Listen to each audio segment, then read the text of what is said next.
When the HOA told me my 20-foot fishing boat was an eyesore that violated community standards, I had no idea I was about to become the owner of the entire marina they used for their yacht club. That metallic clang you're hearing is me locking the gate to what used to be their precious marina, trapping every single one of their fancy yachts behind chain-link fence while they scream in the background. Those same HOA board members who tried to find me into bankruptcy over my perfectly legal fishing boat are now learning a very expensive lesson about property rights. I'm Jake Thornfield, 45 years old, retired Coast Guard mechanic who just wanted to fish in peace after a divorce that cost me everything except my sanity. When I inherited my uncle's waterfront property in Millbrook Shores, Florida, I thought I'd hit the jackpot.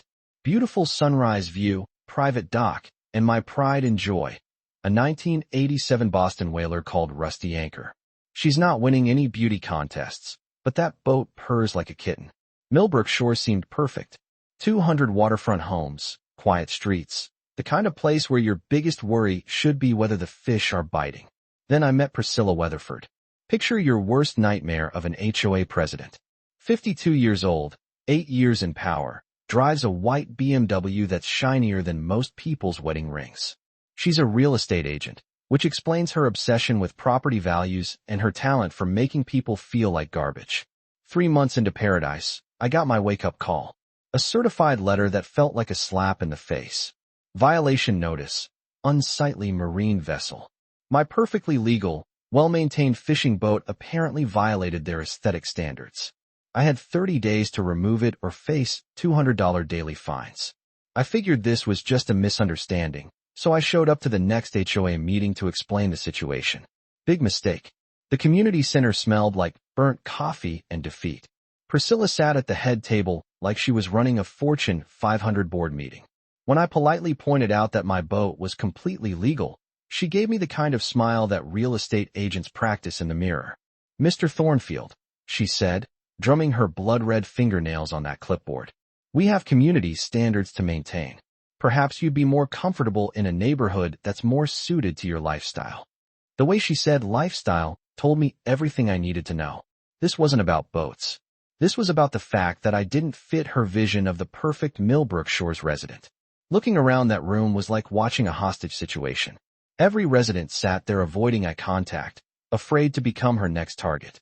That's when I realized she'd probably been bullying people out of this community for years. Well, she just picked a fight with the wrong guy. Priscilla didn't waste time showing me who I was dealing with. When I missed her ridiculous 30-day deadline, the fine jumped from $200 to $500 per day. Within a week, every person who visited my house got a parking violation.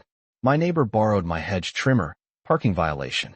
Pizza delivery guy stayed 5 minutes too long, another violation. She was treating my property like a surveillance target. Then she filed a complaint with the county claiming I was running a commercial fishing operation from my residential property. Complete garbage, but it meant county inspectors showing up asking questions about business licenses I didn't need. She was trying to bury me in bureaucratic red tape. Here's where Priscilla made her first real mistake. She underestimated what 20 years of military paperwork teaches you about fighting bureaucracy. While she was busy playing dictator, I was doing research. I spent every evening at the county courthouse basement, digging through property records that smelled like old newspapers and broken dreams. That's when I found the first piece of gold buried in all that legal language. My uncle's property didn't just include the house and dock. It came with something called riparian rights, basically legal access to the waterways that couldn't be taken away by any HOA. But even better, there was an ancient easement agreement that gave my property special privileges at the marina. These rights were older than Priscilla's entire reign of terror, dating back to when the area was first developed in the 1960s. My uncle, bless his paranoid heart, never signed away anything. While building my legal ammunition, I started making interesting friends. Mrs. Bennett, the 78-year-old lady next door, had been keeping detailed notes about HOA misconduct for years. "That woman has been terrorizing this neighborhood since she got elected," she told me over coffee. "You're not her first victim, but maybe you can be her last." I also started documenting everything with Coast Guard precision. Every phone call got recorded, perfectly legal in Florida. Every interaction got photographed. Every violation notice got filed with timestamps.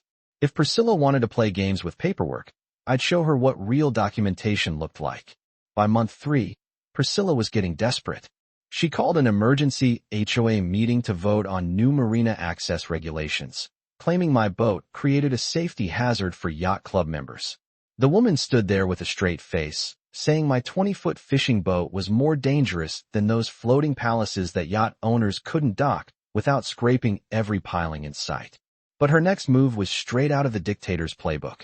She revoked my parking privileges for my boat trailer, claiming it was an unauthorized commercial vehicle despite sitting legally in my own driveway. Within days, whispers started following me everywhere. Suddenly, I was the neighborhood's unstable veteran who couldn't handle civilian life. She was poisoning the well, trying to isolate me socially while strangling me legally. While Priscilla was spreading her poison, I was collecting mine. I started showing up to county commissioner meetings, learning that several residents had been complaining about the marina for months. Noise violations, environmental issues, yacht owners dumping wastewater, and running engines at all hours. So I became the neighborhood's unofficial environmental monitor. Every morning with my coffee, I documented violations from my dock. The acrid smell of spilled diesel became my alarm clock as I photographed fuel slicks, recorded noise violations, and noted boats anchored illegally. That's when Dr. Sarah Martinez from the Environmental Protection Group knocked on my door. "We've been documenting water quality issues downstream from that marina for 2 years, she said, spreading contamination reports across my kitchen table. If someone could get us access to monitor the actual source. While building my environmental case, I made a discovery that would have made my uncle proud. Hidden in his correspondence from the 1990s were letters showing the marina had originally been public access. The HOA had gradually privatized it through legal maneuvers that looked questionable at best, fraudulent at worst. Reading his meticulous notes felt like getting battle plans from beyond the grave. The old man had built me a legal arsenal, and I was just now finding the ammunition. The brilliant part was watching her confidence crumble without understanding why. Environmental activists were asking questions about the marina. County officials were getting complaints about yacht club violations. By month 2, Priscilla was fighting fires on multiple fronts while I was still loading my biggest guns. She thought she was dealing with some angry veteran who'd eventually give up. What she didn't know was that my uncle had spent 30 years preparing for exactly this kind of fight. The musty smell of that bank vault will stay with me forever because that's where I discovered my uncle had left me the nuclear option. Spread across the cold metal table weren't just property deeds. They were the keys to Priscilla's entire kingdom. 3 separate parcels. The waterfront house everyone knew about, and 2 underwater sections that formed a perfect stranglehold on the marina entrance. For 15 years, the marina management company had been paying rent to the HOA for property they never actually owned. My uncle had kept these parcels out of HOA hands specifically to prevent exactly what Priscilla was doing to me. The real bombshell was buried in the original 1960s development agreement. The marina's current private status was built on complete legal fiction. The original deal required public water access forever, not just for yacht club members, but for the entire community. Every exclusive arrangement, every yacht club privilege, every dollar they'd collected was built on fraud. Reading my uncle's journals felt like discovering a war diary. His final entry made my throat tight. I kept these rights too. Protect future generations from the same harassment. Don't let them steal what belongs to the community. Sitting in that vault, I realized the complete scope of what I'd inherited. Every yacht moored at that marina was trespassing on my land. Every fee the yacht club had paid was rent money stolen from the rightful owner. I could shut down the entire marina tomorrow, demand 15 years of back rent, or require complete environmental remediation at yacht club expense. Time to assemble my war council. First call went to David Bennett, Mrs. Bennett's nephew and a maritime lawyer who practically salivated when I explained the situation. 15 years of fraudulent marina leases with environmental violations?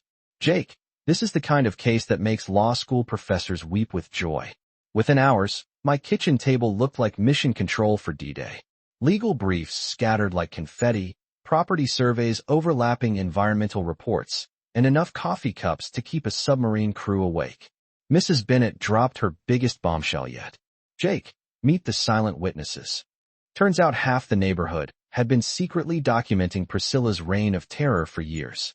"We've been waiting for someone with the backbone to fight back," she said, producing manila folders thick enough to stop bullets. Our legal strategy was elegantly brutal. Step 1. Notify Marina management that their lease was void because they'd been paying rent to property thieves. Step 2. Cease and desist orders for all yacht club operations. Step 3. Demand accounting of every stolen dollar from 15 years of fraudulent operations. While lawyers prepared paperwork, I handled the physical preparation.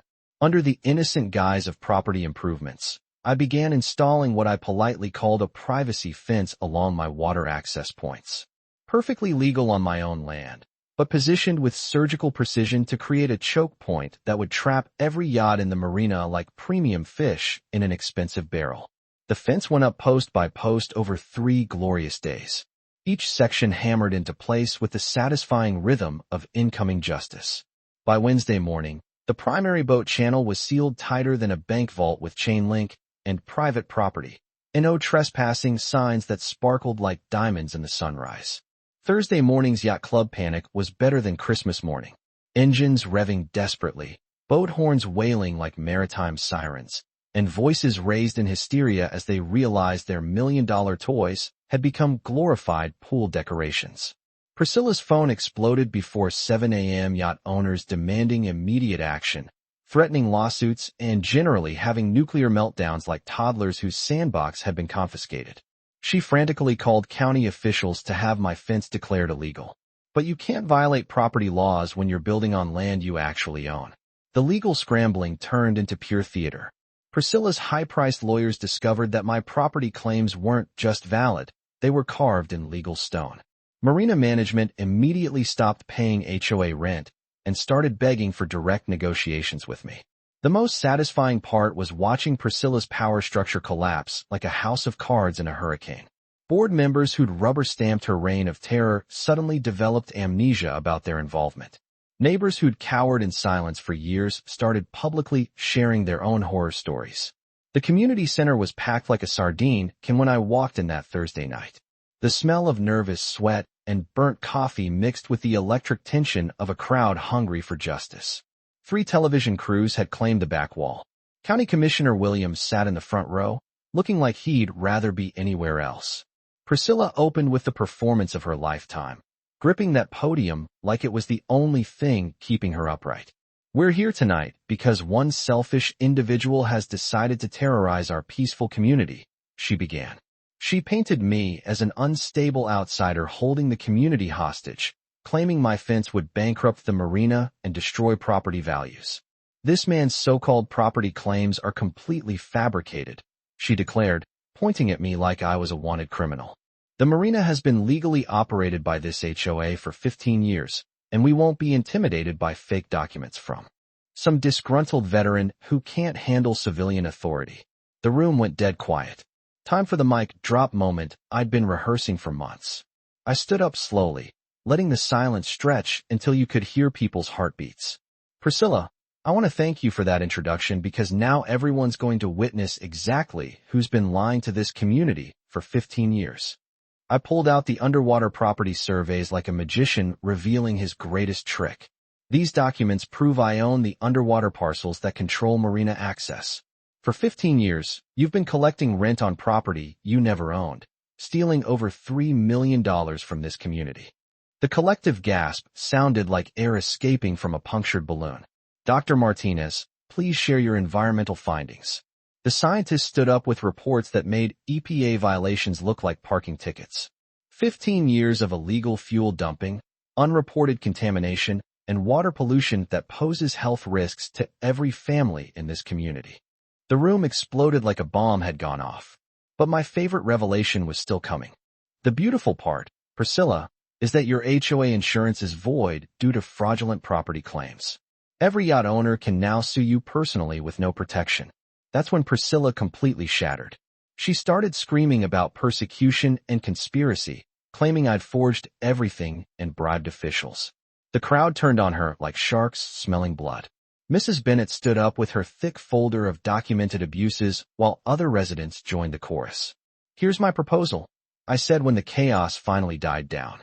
"Community-controlled marina with fair access for everyone. environmental cleanup paid for by those who caused the damage, and transparent HOA operations that serve residents instead of enriching board members. The applause was thunderous. Priscilla stormed out screaming about lawsuits, but everyone could see the truth now. Her 15-year reign of terror was over, broadcast live for the entire county to witness. The aftermath was like watching justice in slow motion. Within 48 hours, Priscilla resigned in disgrace while Marina management crawled to my door begging for new lease terms. The yacht club agreed to fund complete environmental cleanup rather than face federal prison time. The transformation happened with breathtaking speed. We reopened the marina with genuine community access for the first time in 15 years.